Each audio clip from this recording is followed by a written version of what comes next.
রব্বি আউজি'নি আন আশকুরা নি'মাতাকাল্লাতী আন'আমতা আলাইয়া ওয়া আলা ওয়ালিদাইয়া ওয়া আন আ'মালা সালিহান তারদাহু ওয়া আসলিহ লি ফি যুররিয়্যাতি ইন্নী তুবতু ইলাইকা ওয়া ইন্নী মিনাল মুসলিমিন।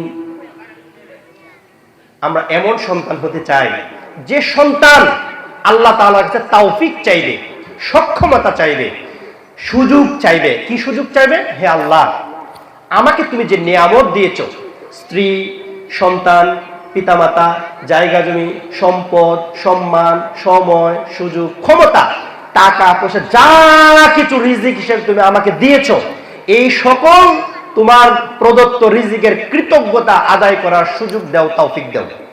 সে এটাও তাও আল্লাহ তাআলার কাছে তৌফিক চাইবে, হে আল্লাহ, আমার আব্বা আম্মাকে যে মানে নিয়ামত দিয়েছো, সেই নিয়ামতেরও কি আদায় করার সুযোগ দাও, তৌফিক দাও।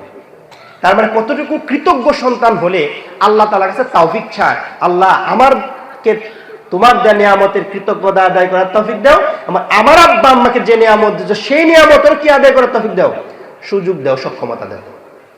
এবং সে দোয়া করে বলে কি, মনে করেন আপনার আব্বা সামর্থ্যবান ছিল, হজ করতে পারে নাই।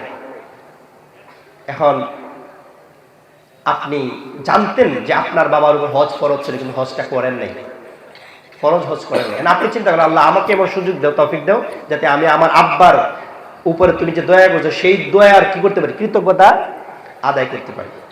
আমার আব্বা যে ঋণ রেখে গেছে, আল্লাহ, ঋণগ্রস্ত ব্যক্তির আত্মা জ্বলন্ত থাকে, শহীদ হলেও তার আত্মাগুলি জ্বলন্ত থাকে। আল্লাহ আমাকে সুযোগ দাও, আমার বাবার রেখে যাওয়া ঋণগুলো যাতে আমি পরিশোধ করতে পারি। আমার বাবার রেখে যাওয়া কিছু ওসিয়ত আছে, এই ওসিয়ত আমার বাবা বলে গেছিল এই মাদ্রাসায় কিছু টাকা দেওয়ার জন্য, একটা ভালো কাজে অংশগ্রহণ করার জন্য, কিন্তু এই মুহূর্তে তো আমার সুযোগ নাই। আল্লাহ তুমি আমাকে সুযোগ দাও, তৌফিক দাও, যাতে আমি আমার বাবাকে দেওয়ার তোমার নিয়ামতের কি আদায় করতে পারি, শুকরিয়া আদায় করতে পারি। তাহলে বলেন তো, এমন কৃতজ্ঞ সন্তান হওয়ার দরকার আছে না নাই? তাহলে কি সন্তান